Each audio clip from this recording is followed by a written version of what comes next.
And well, first of all, I must thank Ellen Green Kaiser for being with us this evening.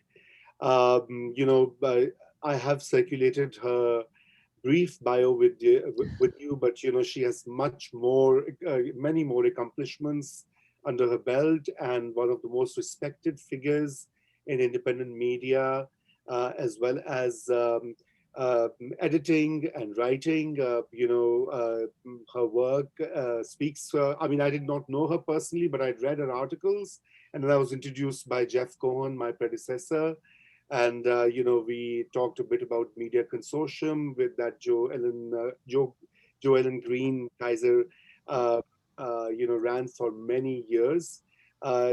She was the executive director of that Media Consortium, and today she is going to talk about objectivity in journalism.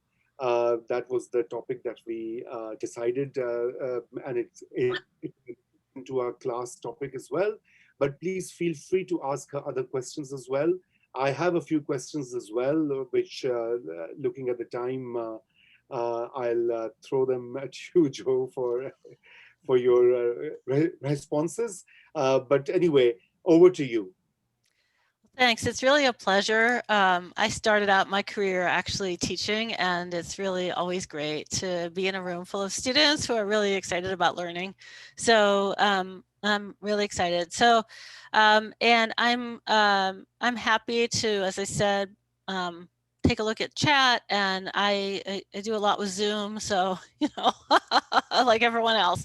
I'm going to talk about objectivity first because I thought, wow, you guys are talking about it anyway, and it's something that is really important. But I'm happy to answer any kinds of questions you have about independent media. That is where I've made my career for like over 20 years. So I'm excited about that. Raza, if you could let me, I can share my screen, right? Yeah, okay, woohoo. Sorry to do this to you, but sometimes the PowerPoint is the only way. So if I can get it going. Come on, baby. There we go. And I have to maneuver my Zoom. So the reason I wanted to talk about objectivity is because I feel like there are three really pressing issues in news media today. And this is across the entire news media, and it includes independent media. Racial equity is probably the most pressing issue from my point of view. The news media has traditionally done a terrible job of representing and including and giving power to the diverse number of people, the diversity of the people in the communities that the media tries to serve. So I think that is probably the most pressing issue. The issue that I spend most of where I make my money is in economic sustainability. There's so much we could talk about. We could talk for like an entire class about economic sustainability for all kinds of news media. And I will say though that independent media is doing much better than most of the corporate media, because independent media always knew that they had to work with they had to get money from their users, that if they didn't get money directly from the people who cared most about them, they were never going to survive. And so everybody needs money. And with COVID, of course, everybody is really strapped. But of all the different sectors within the news, I would say that the two that are doing the best are independent media and TV broadcast. So TV broadcast, because all these political ads and COVID ads are really helping them. So economic sustainability, though, is still a really important issue. And the third issue is, in fact, what people are calling the end of objectivity, which I think is not the right way to talk about it, but that's how it's being called. If you were paying attention to the pundits on Media Watchers over the summer, you would have seen that the biggest flurry of articles was about whether journalists should be objective and what that might mean. So NPR, the American Press Institute, The Economist, Pointer, all of these institutions of media started asking this question. And to understand why, we will dig in. So the first thing we have to understand is what do people mean by objectivity? Are they talking about partisanship? Are they talking about bias? What does it mean to be an objective observer? Which is what a lot of people say journalists should be. What does that mean? And I think the easiest question the easiest thing to start with is partisanship. Partisanship is when you are strongly in favor of one party or another, when you're strongly pushing for a particular group of people, when you're on their side, and especially a political group.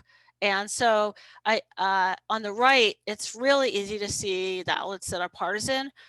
This screenshot from Breitbart just the other day, all eyes on Pennsylvania.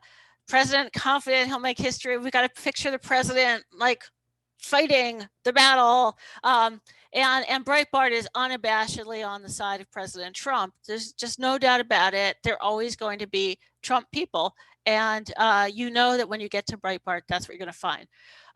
It's actually a bit harder to find that kind of blatant partisanship on the left. The Young Turks kind of heads towards it often. They are a YouTube only site, and their progressive headquarters on election day. They're going to be pushing the Democratic Party. Daily Kos, I think, is another left-sided news organization that tends to be very partisan for the Democratic Party, but it's really not as blatant on the left as it is on the right, for I think some complex reasons. And partisanship is how newspapers started. If you've ever taken a history of journalism class, you'll know that the very first newspapers were actually created by political parties, and funded by political parties to push those parties' positions. And so if you really wanted to know what was going on, you would buy like 5 or 6 of these newspapers, and all together you would find out what was happening. Most everyone in journalism today agrees that journalists really should not be partisan, that the whole, and in independent media, a lot of independent media was founded to be independent of political parties, to be independent of partisanship. So that's not a place, you don't find a lot of independent media in that space. And I would say that that there's not a lot of disagreement that you shouldn't be partisan. But when it comes to bias, there you have more of a question. What does it mean to be biased or not biased? And in order to kind of understand that issue, we could take a philosophy class on subjectivity, but you probably don't want to do that. So I thought, since you folks are in journalism, we should look at an example. And so what I've done is I've sort of created an example of what to help us understand bias in journalism. And what I would love you to do is I'm going to read these headlines out loud, and I'd like you to tell me in chat what you notice about the differences between them. And I'll point out that headline writers are not the same as the actual writers of an article. So you can't really blame the writers of an article for the headlines, but the headline gives us an easy access to this question around bias. So a shooting has occurred, and it's a shooting at a Walmart. This actually happened in 2014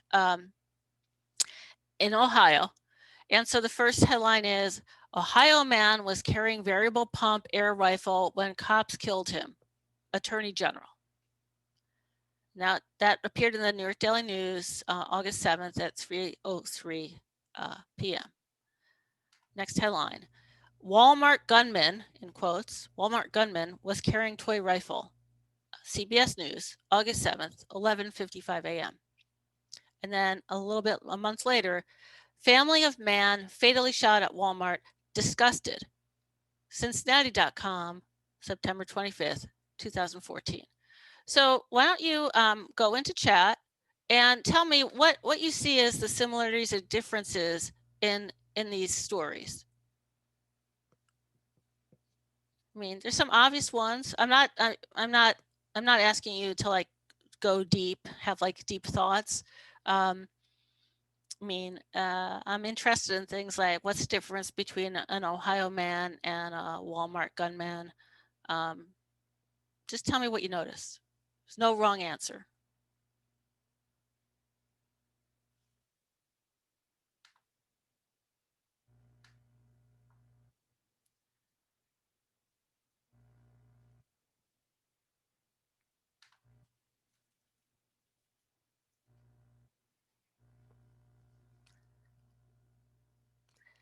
Good. Okay. The first two have passive voice. Toy rifle. Okay. Versus air gun.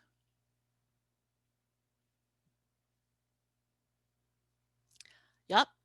New York Daily News mentions police. Uh-huh.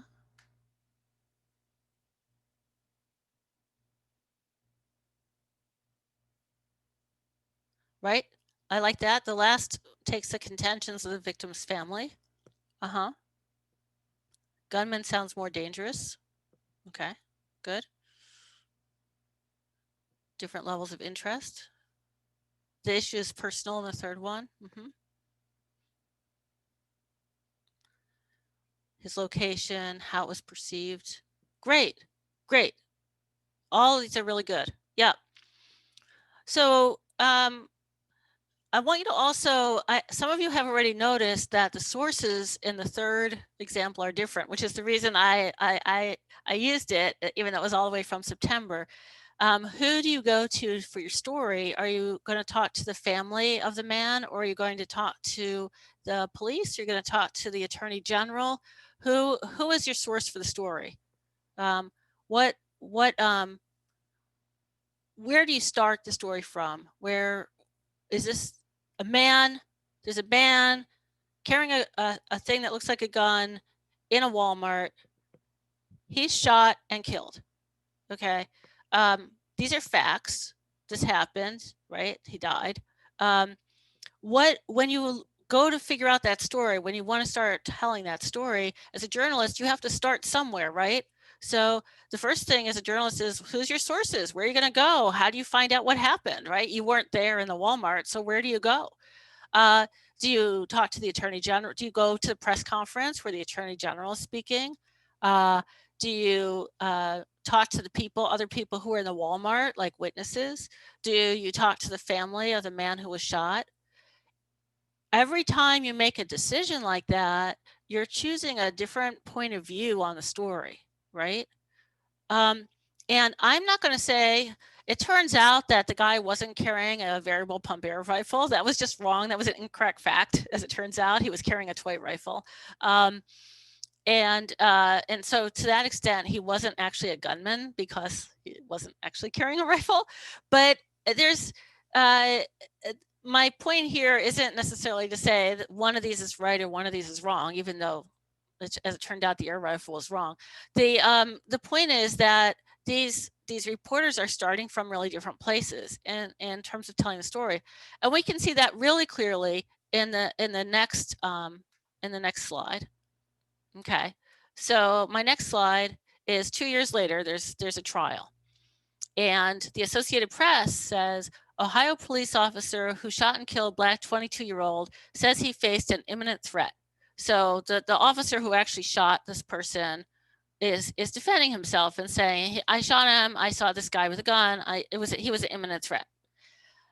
Exact same day, a different reporter from News One there's a headline, really? Ohio cop blames John Crawford for his own shooting death? So here the difference becomes even more. This is exactly the same day. This is exactly the same. They were both in the same courtroom. They're hearing exactly the same thing, right?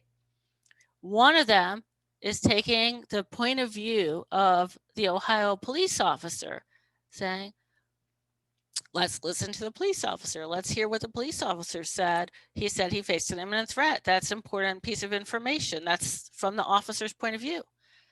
The other news writer is taking the point of view of John Crawford, the guy who was shot. And this is the first time we're seeing his name of these 5 examples. The man shot was John Crawford, and say, hey, John Crawford was the one killed. Like, you're blaming him for his own death? Really? It's a totally different point of view. It's taking the point of view of the victim instead of the point of view of the shooter, right? What I want to point out here is not that one is right and one is wrong, but rather that they both have a point of view. It's not that one is objective and one isn't objective. They both have a point of view. We tend to think of Associated Press as being objective, right? But Associated Press, what they're doing is taking the point of view of the police officer, the point of view of the courtroom, the point of view of the state and civil society. You know, this is what's happening. What we care about is the courtroom. We care about the process of the law, etc. Associated Press is going to report on what, you know, this is the legal proceeding and this is what happened there. News One is a Black run news organization. Their point of view is not what the state is doing. Their point of view is what Black people are suffering from, what the experience is of the Black person, John Crawford, and his family, what happened to them, that this family was devastated by this shooting. And now they don't care that this is happening really in a proceeding. They're pissed off that this cop is trying to defend himself at the expense of the person that he shot. Their point of view is coming from the community as opposed to the state. It's coming from the community's experience as opposed to the official proceeding. They're both points of view. And you can just say, it's totally fine. You can say, well, I think that journalists should take the point of view of the state. Like, you could say that, that's fine.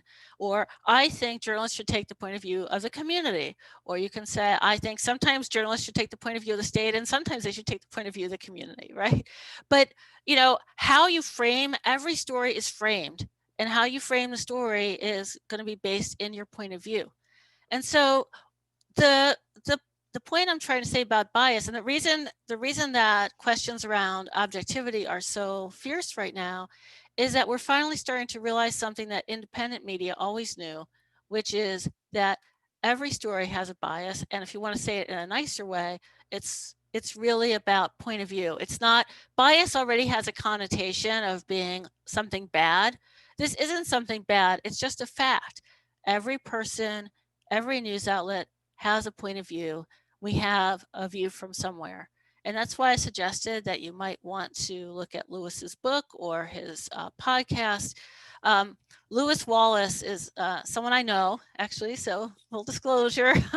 I've known Lewis for several years now.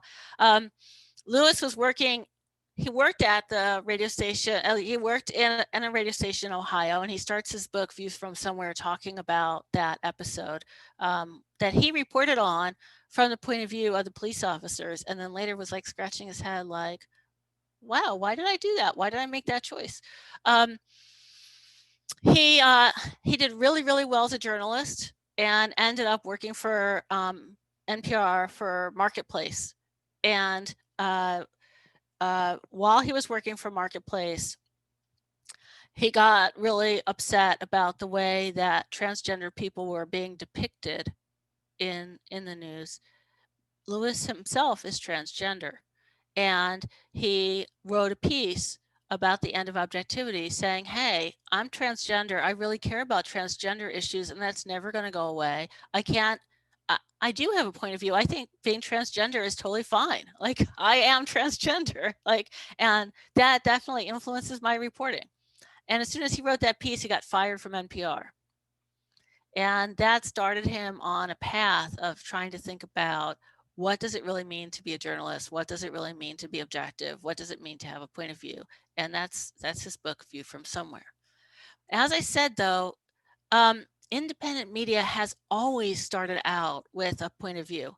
And that's actually one of the key differences that has always, you can always see a key difference between independent media and like the corporate media or the mainstream media.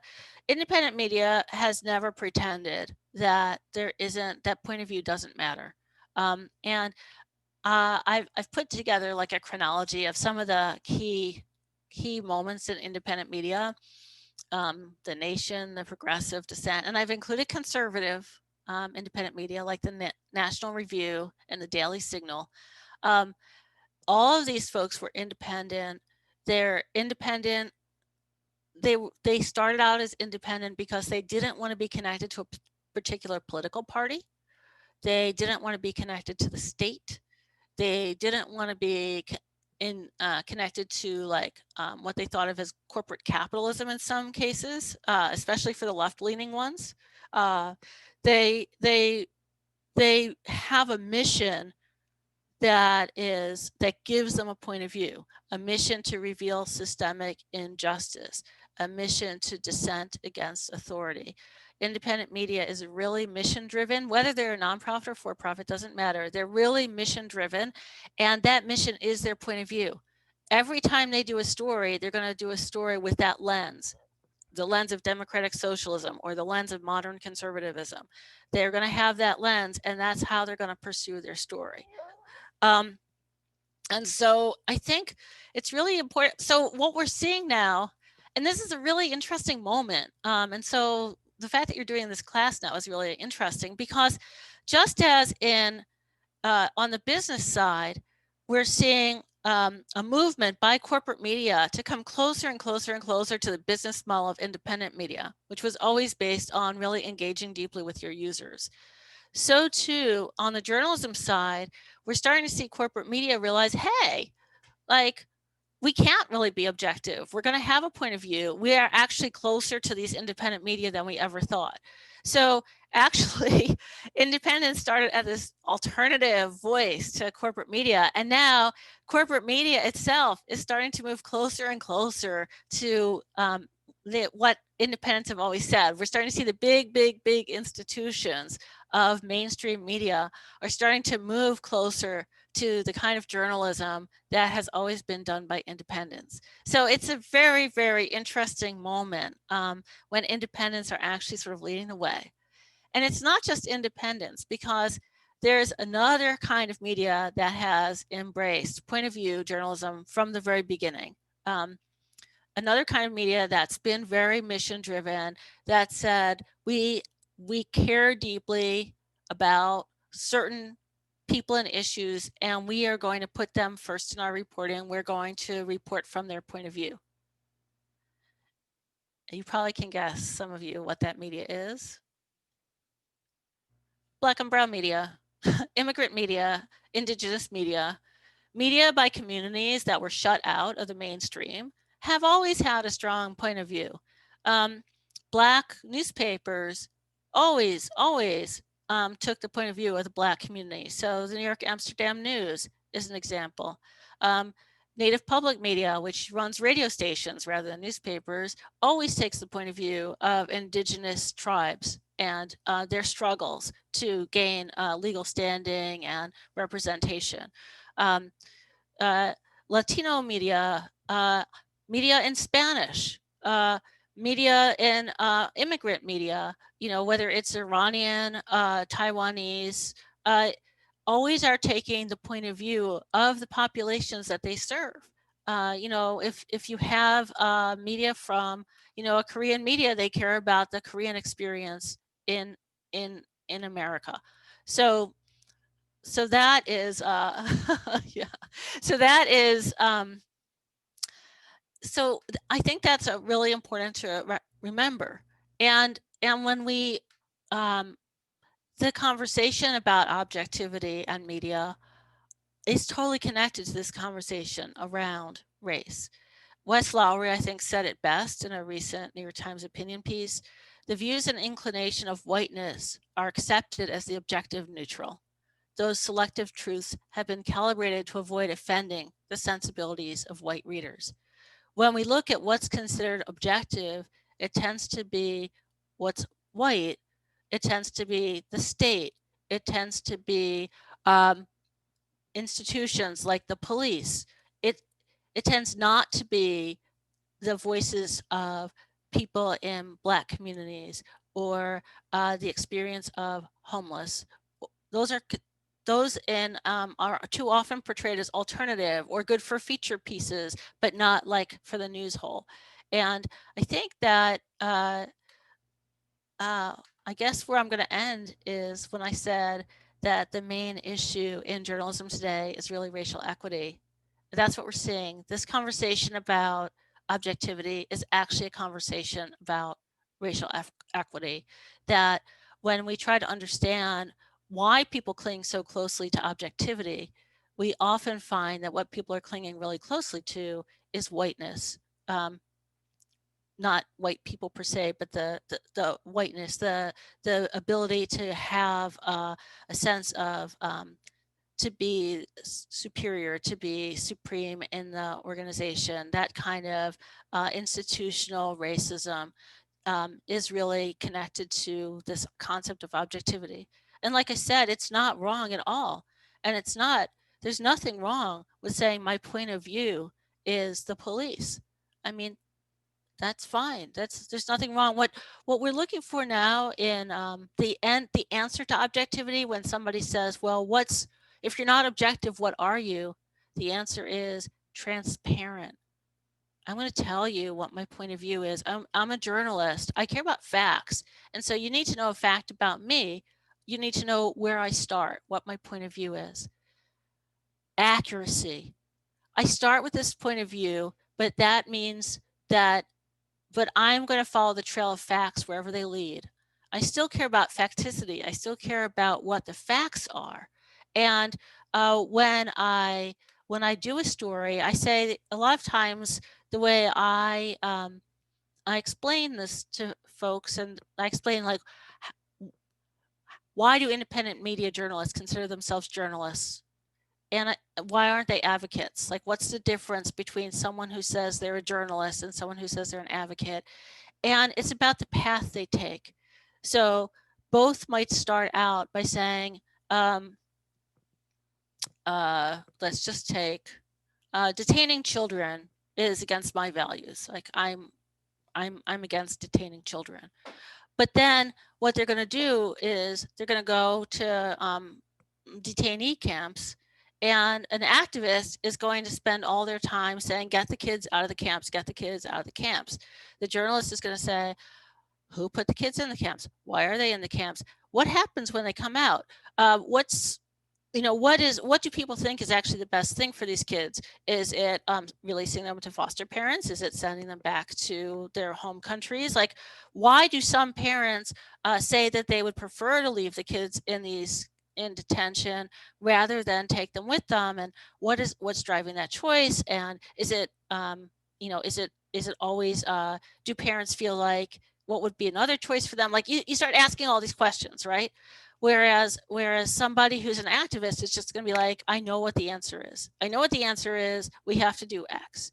And that's the difference, is journalists never should know. A good journalist never knows what the answer is, but they need to know what the questions are.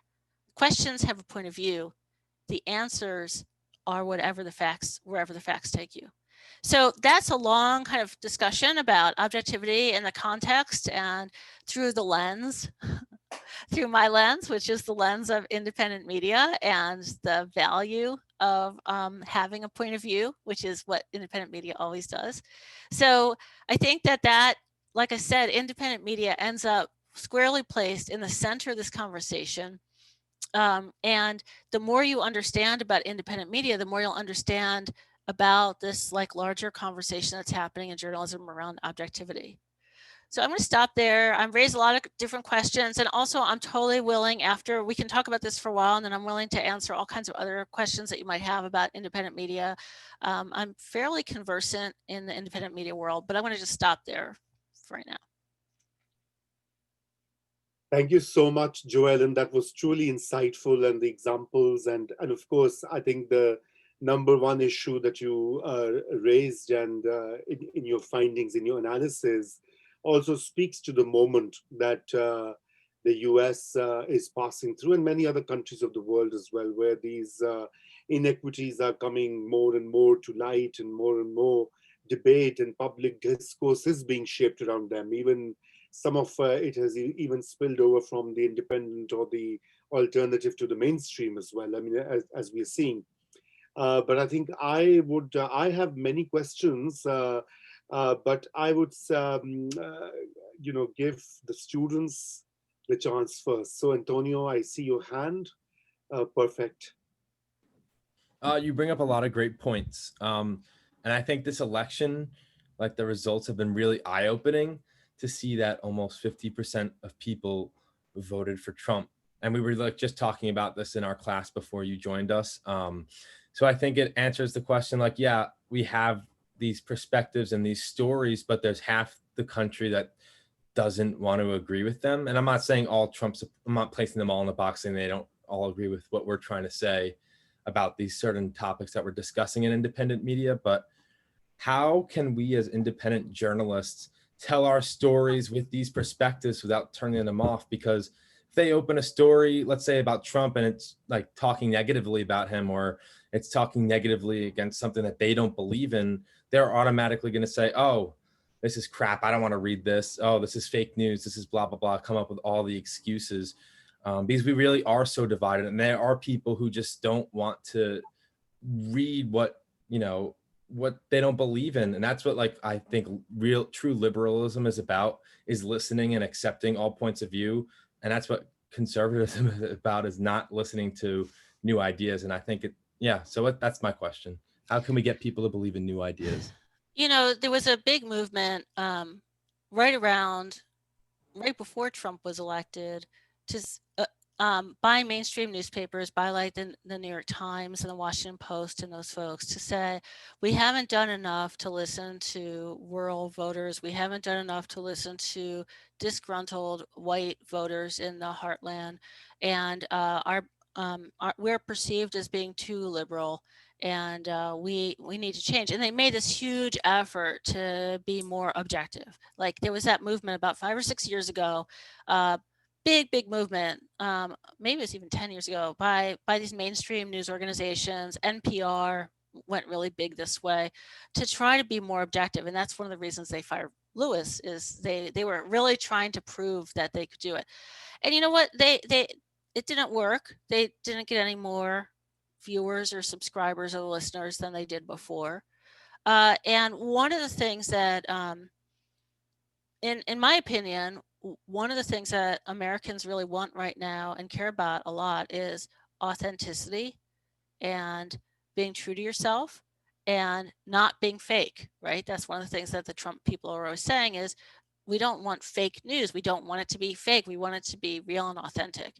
And my personal feeling is that people would be much better off if the New York Times would just acknowledge that their point of view is Wall Street, which is what I think it is. If New York Times, almost every article about the economy talks about the stock market. I don't know why. I mean, the stock market has almost nothing to do with the economy as most people experience it. But for the New York Times, stock market is very, very important. It's always there in every single story.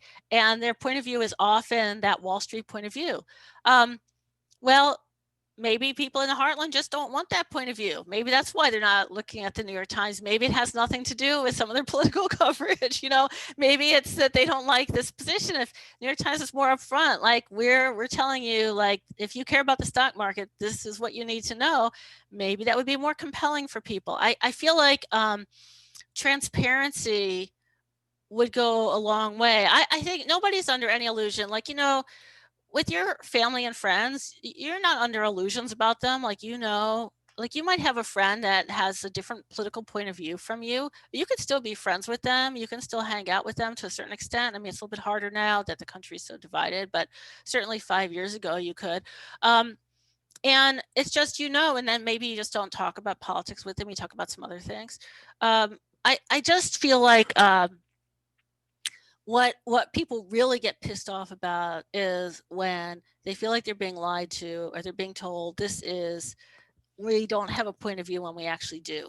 I feel like that motivates actually a ton of the Trump voters and the Trump supporters, even more than it motivates folks that are progressive. And I don't know, I think we go really far if if we were just more transparent about where we're coming from. Great. Thank you. There's a question in chat from Amisha. Yes. Yeah, do you think we'll ever see objectivity refined in mainstream news without the loss of authenticity? I don't know. I mean, so like I do come from this independent media viewpoint, and I do think that what we think of as the mainstream news is we have to remember that you have to think, one of the ways to think about it is who is the user of this news organization? Like, where do they get their money from, and who's their user? Who are they? Why do they exist? Like, who do they exist for? And one of the folks we call mainstream media or corporate media, in a lot of cases, their main users, the people they exist for, their customers, are advertisers. And so what they're doing is ultimately that's their main customers, the advertisers who they have to keep happy. They have tons of readers or listeners or whatever in order to get eyeballs for their main customer, which is the advertiser. And that's true for Facebook, that's true for Twitter, it's true for the social media sites.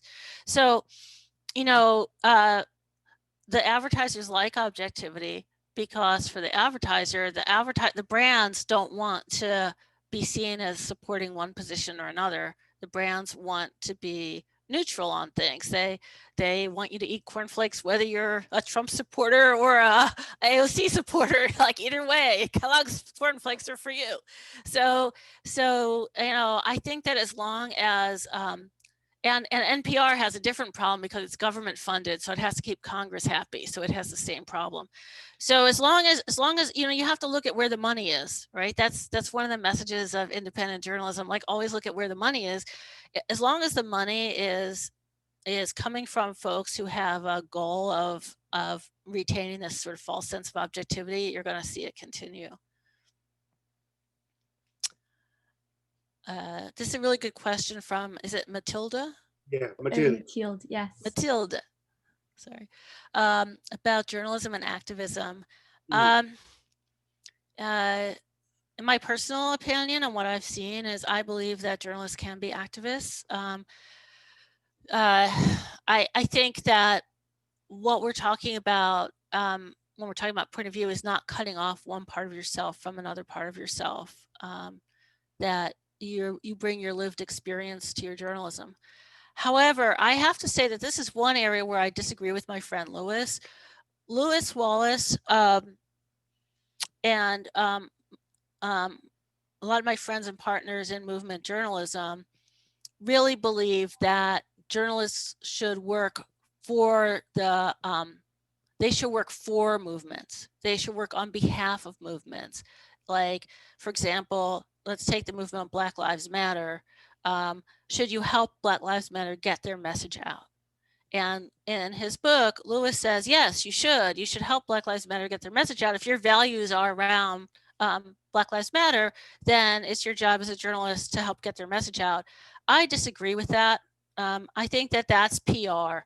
And there's a huge role for communications and PR. And I think I have a lot of friends who do PR. I've done PR. I believe in on the business side of journalism. I spend time thinking about marketing. And I think there's a big role for communications in terms of getting a message out.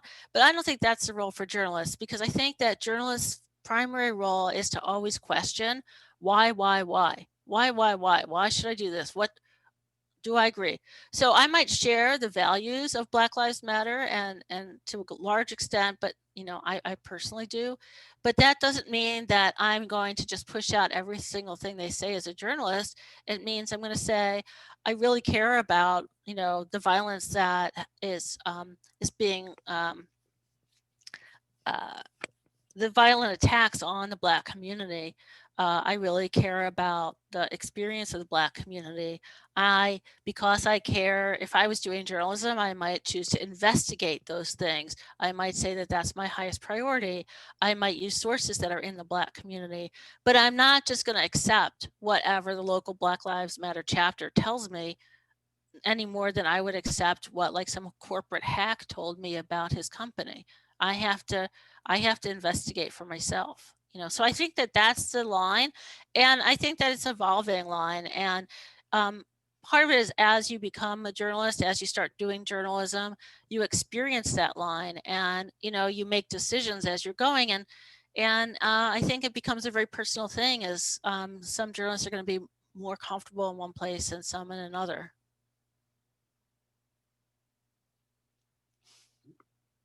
There's one more question by Alex, Joellen.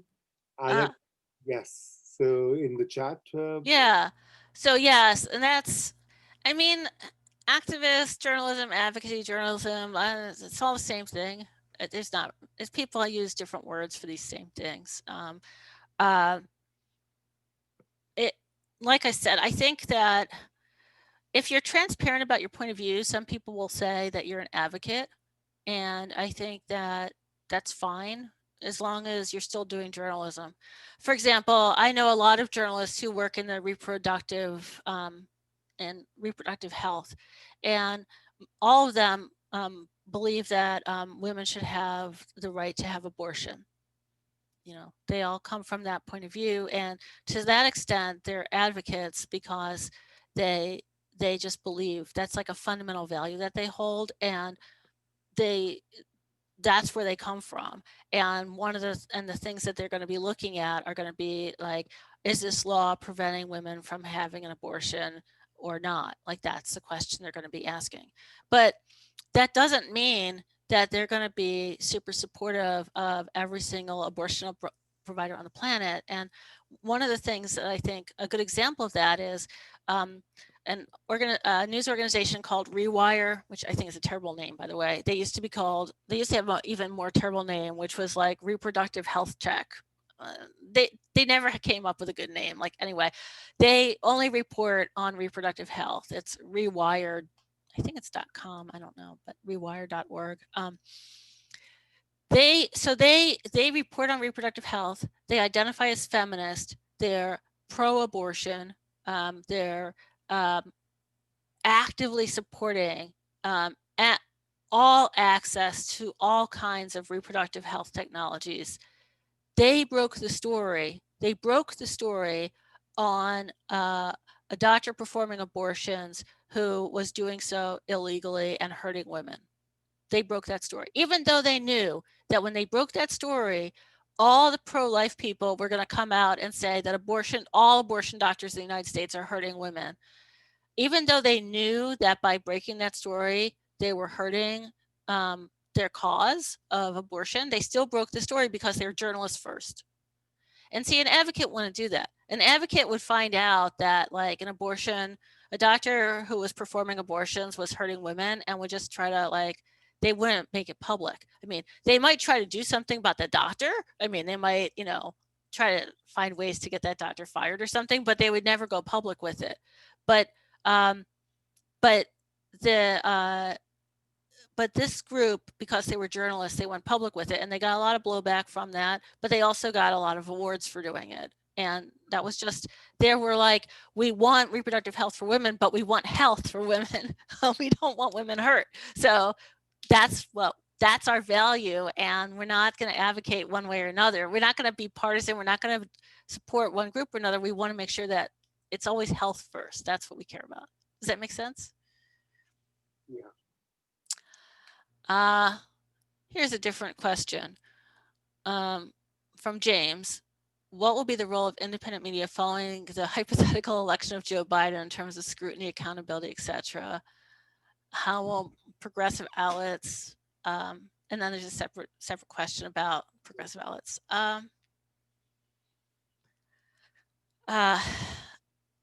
I think independent media are always think of themselves as outsider media, and they always tend to go after whoever's in office. And I know that progressive media are already gearing up. Progressives in media and outside of media have been hoping for Biden victory so they could then go ahead and attack the Biden administration. They feel like they're worried that the Biden administration is not going to adhere closely enough to their values, and they're just waiting to start critiquing and questioning whatever that administration is going to do. I'm sure that's going to happen. But you know, they're hoping that's what happens. And I think in terms of like reform, there's a new movement that's come up that I don't know if you touched on in class, Raza. Did you touch on solutions journalism at all? Briefly, but please do talk about it. Yeah, so this is a movement that I feel also that I feel came out of not so much independent media, which actually hasn't been very, honestly, independent media has not been very good about racial equity and has not been very good about community engagement. They like to say they're on the side of community, but they often fail miserably. But this is a movement that really came more out of community journalism. And it actually came in part out of those efforts 7 or 8 years ago to figure out what was going on in the minds of rural people, you know, that thing. Folks started realizing, oh, we're supposed to be, we want to know what people are thinking, but how do we find that out? We keep guessing what they're thinking. Why don't we actually ask them what they're thinking? And one of the things that happened was, you know, when there used to be, when journalism was well funded, you would have beat journalists who would spend most of their time just talking to people and not really writing stories, but just talking. And now that journalism's cut back so much, there's been, people are realizing, oh, we have to find out what people are thinking. So we have to start engaging them. So you have this whole, I'm on a side issue, but you have this whole thing around engagement journalism. Well, once they started asking people, what are you thinking? People started saying, well, why do you keep telling me about problems and not telling me about solutions? Like I have a, you know, it's great to find out that, COVID, okay, COVID kills, but what am I supposed to do about it?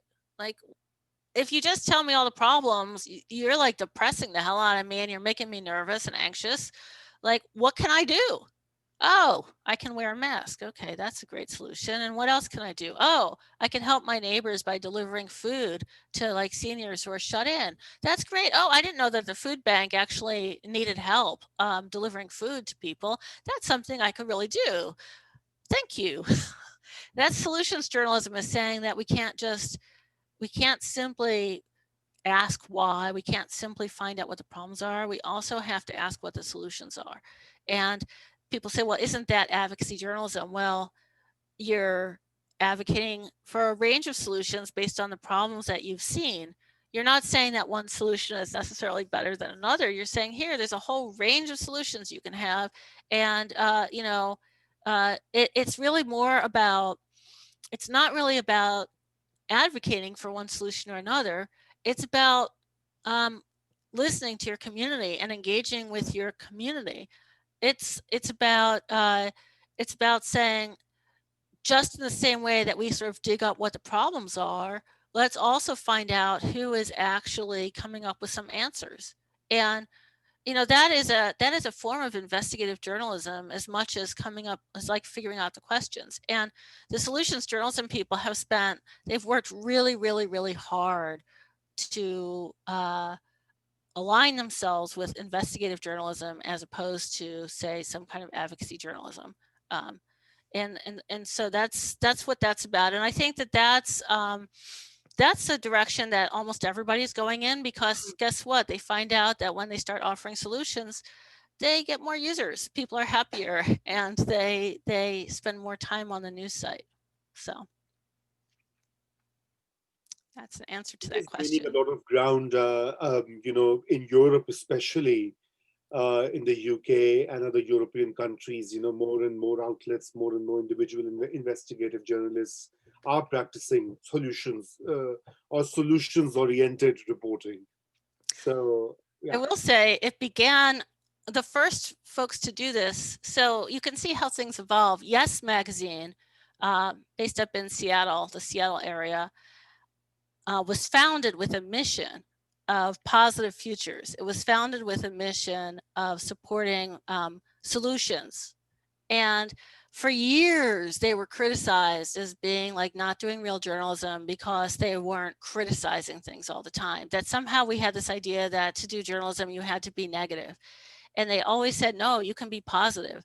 And now finally things have come around, and people are now looking to Yes Magazine as for tips on how to be more solutions oriented.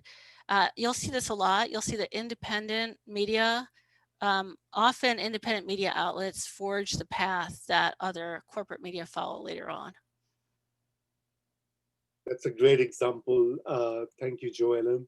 And on this note, I mean, are there other questions? Okay. So I would go back to your presentation, on objectivity. So, some of the issues you raised, and particularly in that reporting example, same day, same issue, same courtroom. So, what would be your advice to, most of this fantastic class members are going to graduate soon, some of them earlier than later. And, so often they, the outlets that they join, obviously they have all these expectations and, style sheets, etc.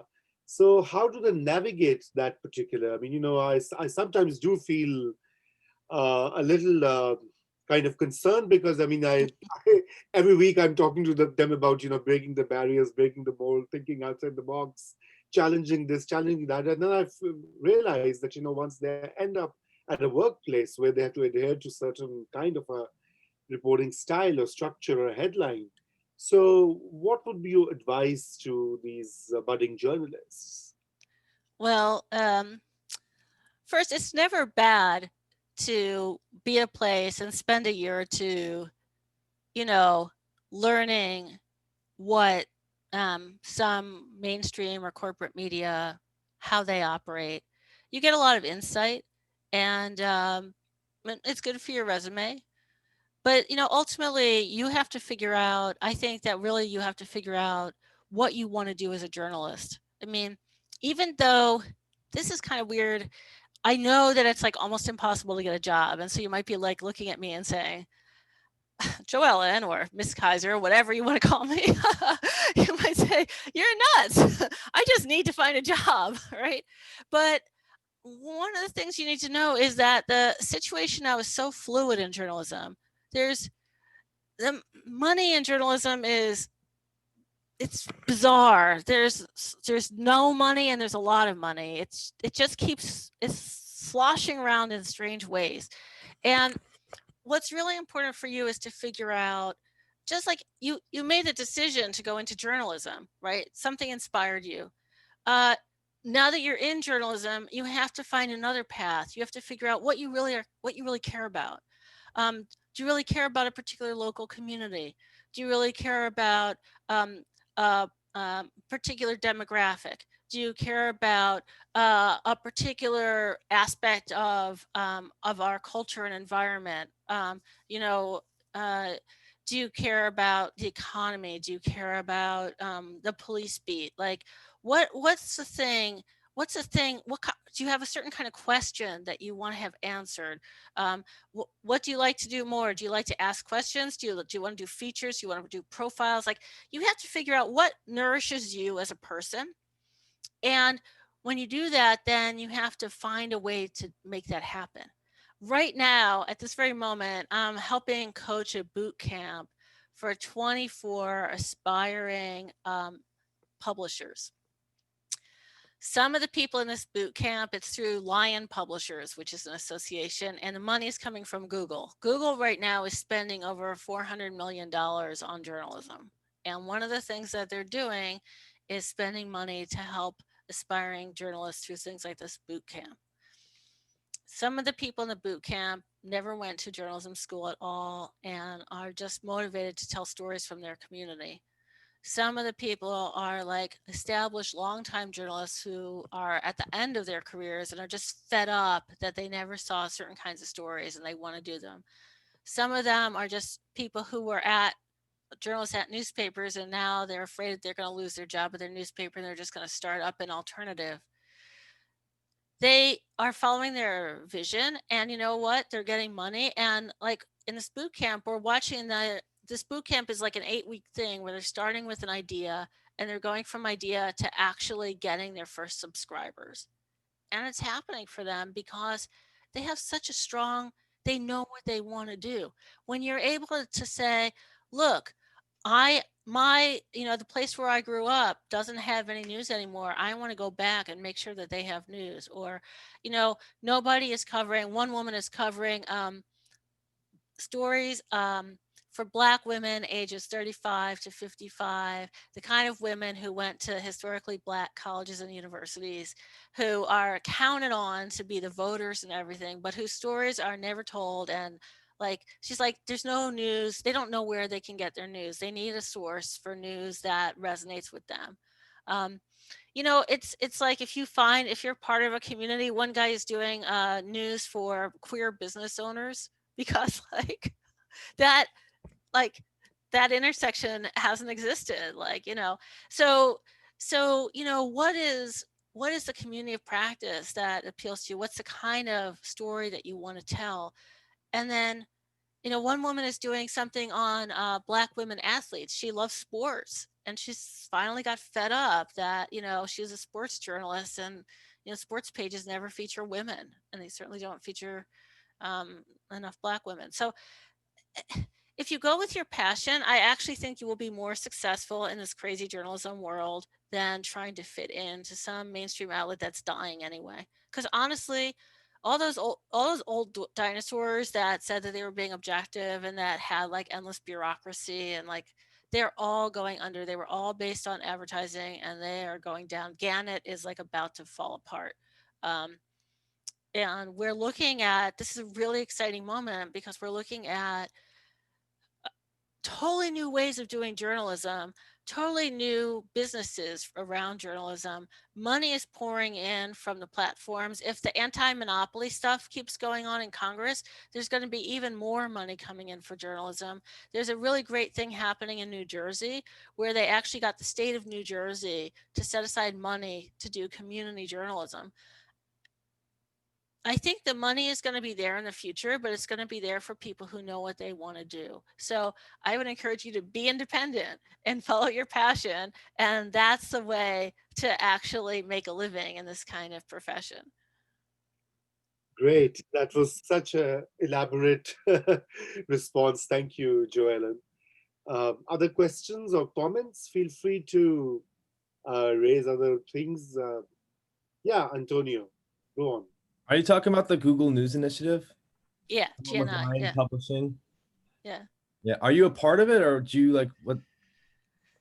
So Google News Initiative is paying for lots and lots of different kinds of things. Right. One of the things they're paying for is a boot camp through Lion Publishers. The boot camp was created, the curriculum was created by a friend of mine, Philip Smith, and he created this boot camp for 10 people. And then Google said, 10, we have to scale that. You'll find out if you ever talk to Google, they only care about scaling things. And so they said, we'll give you the money, but you have to have a minimum of 24 participants in the boot camp. And then my friend Philip was like, oh my God, I can't deal with that. So he hired me to help him. I talked to Philip actually, because I signed up for the boot camp. Because I actually have like an innovation idea I've been working. I didn't get accepted. 300 organizations applied and only 24 got accepted. So don't feel bad, Antonio. You need to apply again. I'll apply again. Great. Okay, other questions? Ryan, Alicia, Michaela, Erin, Lauren, Alexis. You might have a question that you think is just really dumb that you can ask me too. I'm happy to talk about anything really. As you can see, I'm a blabbermouth. I can talk about really anything. One of the reasons I got into independent journalism is because there's a lot of diversity and a lot of variety, and you don't stay in the same thing. So I liked thinking and talking about lots of different things.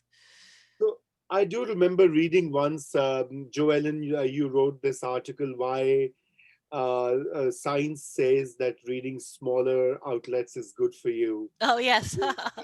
I, I think it was in Common Dreams or one of those independent publications. So, do you remember some of that, or is it too old?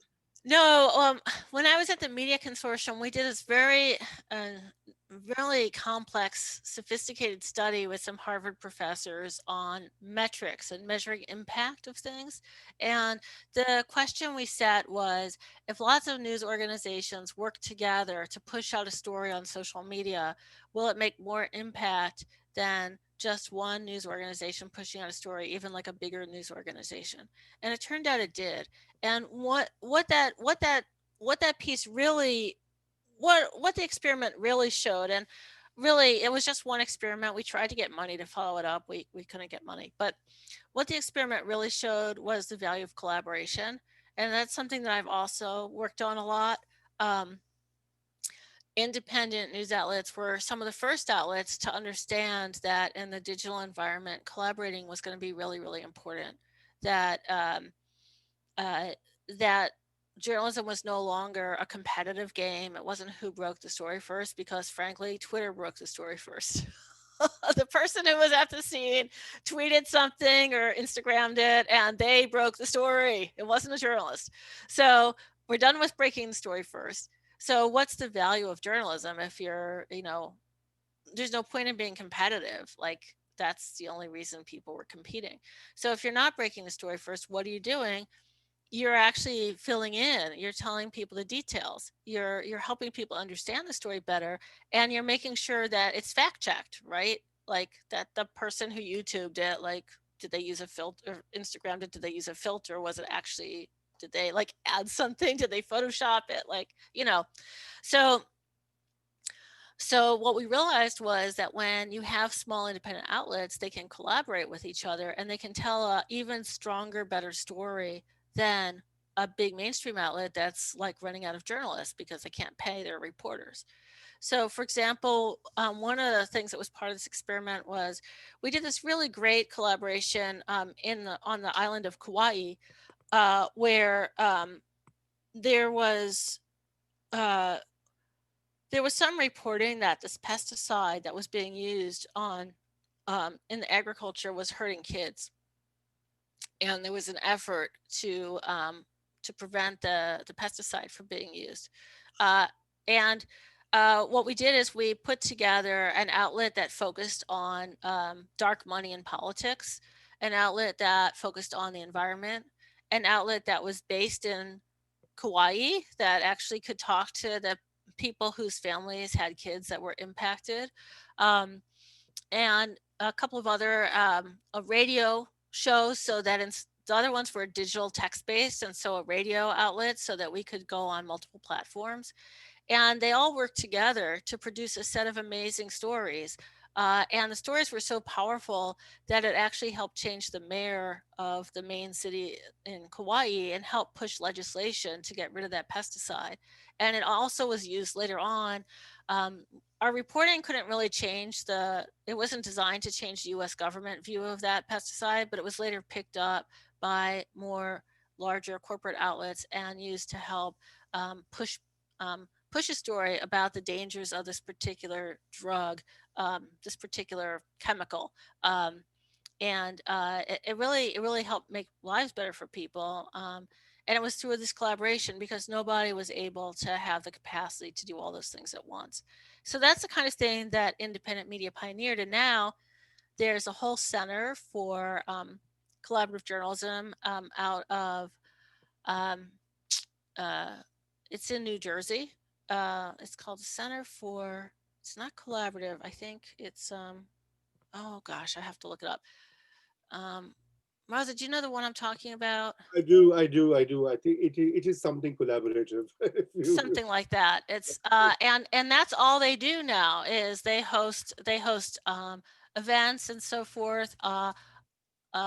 Cooperative media. It's called the Center for Cooperative Media. That's what it's called.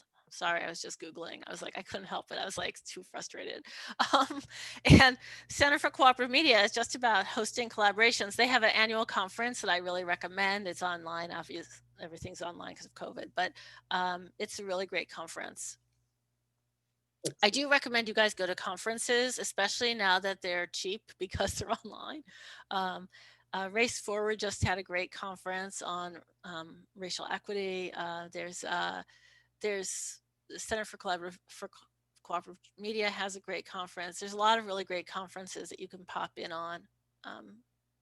Right.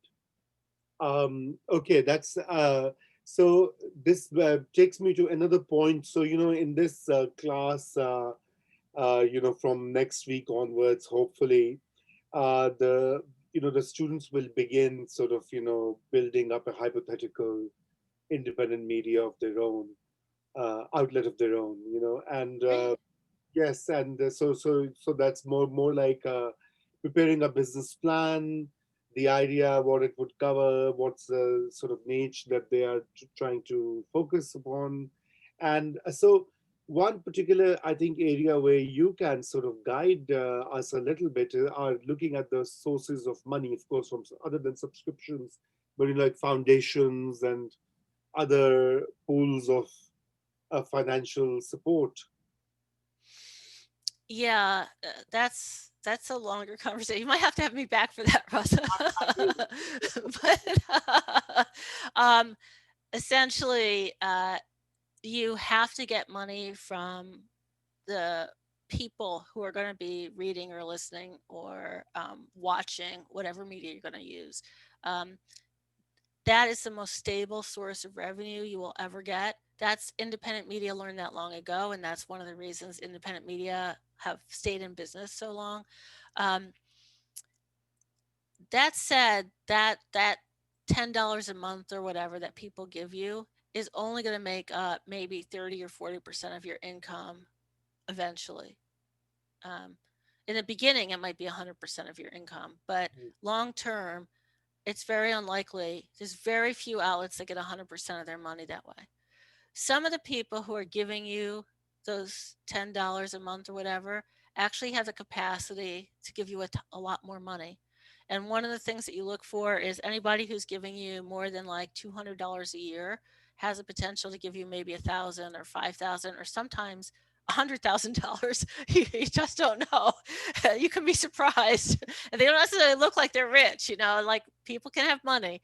And so one of the things that you do is you have to make sure as you're developing your media outlet that you have a good infrastructure that develops, and you constantly are searching for people who've given you at least $200 and hoping to turn them into major donors. So that's like one income stream.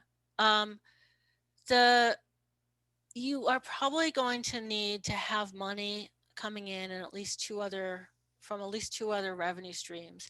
If you're a nonprofit, you're hoping that you're going to get some foundation money, but I would never plan for more than 15 or 20% of your overall revenue being foundation money. Foundations are very fickle. They tend to get bored after 2 or 3 years and move on.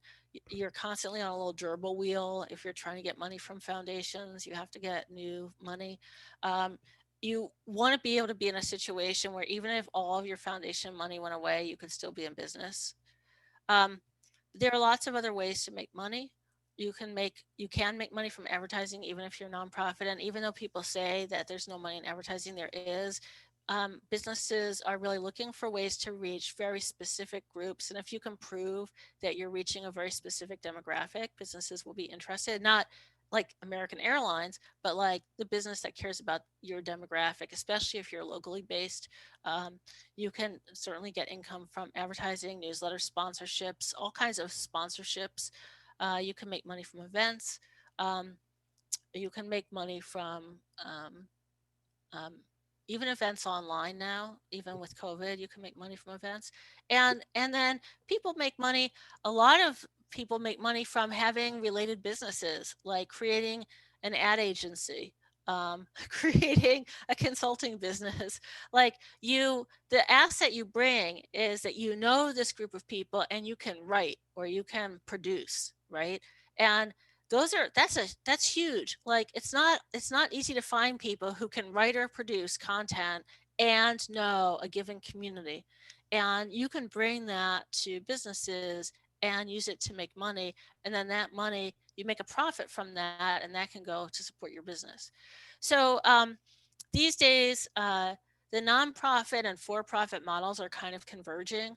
A lot of people who are giving $10 a month don't really care whether they're giving to a nonprofit or for-profit. It's not like they're going to get a tax write-off. They don't really care.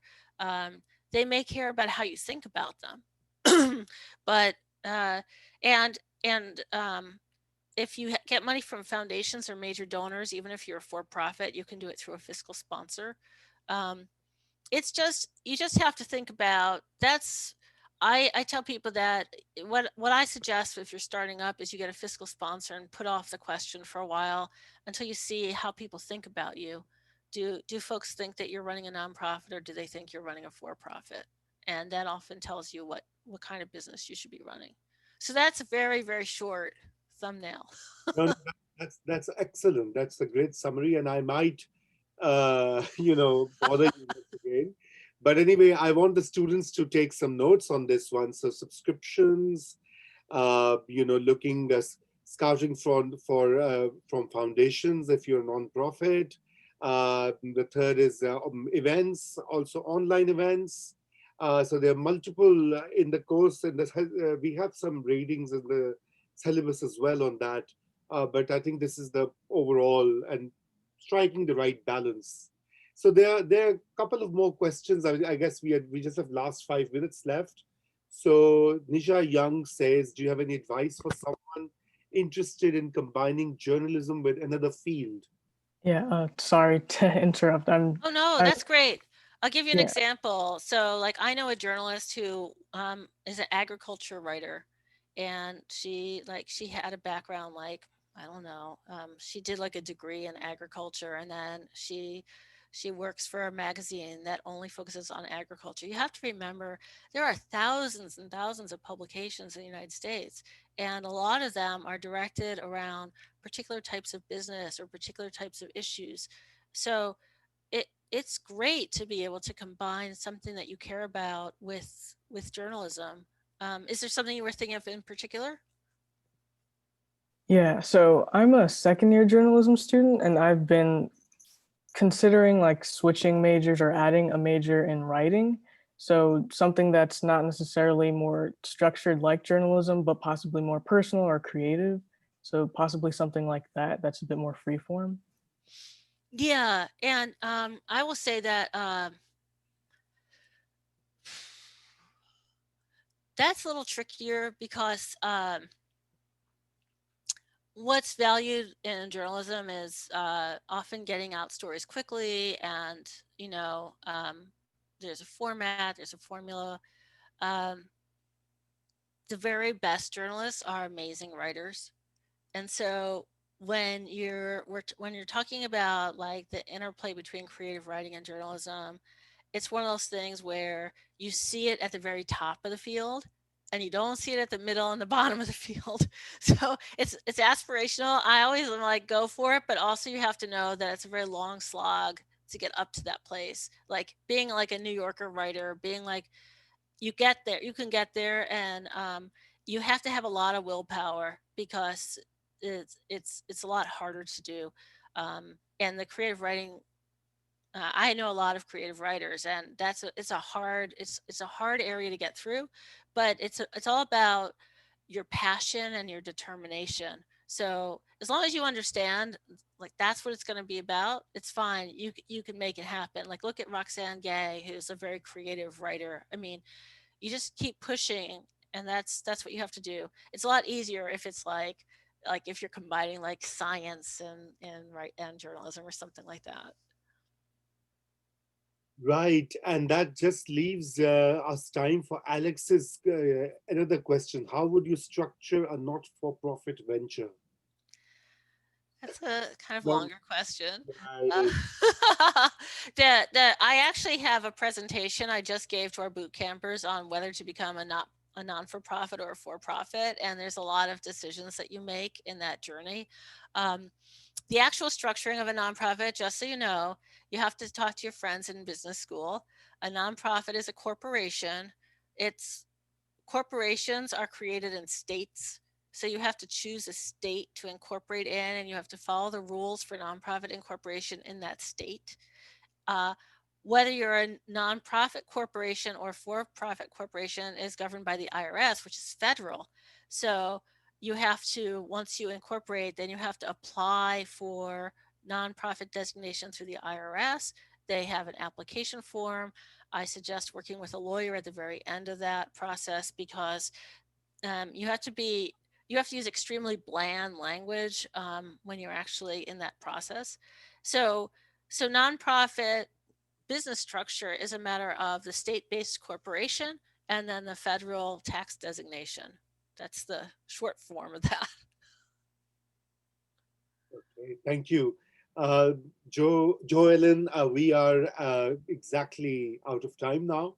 And I should thank you once again on behalf of the class and on behalf of the Park Center for Independent Media for this excellent presentation, your really lively, insightful responses to the questions.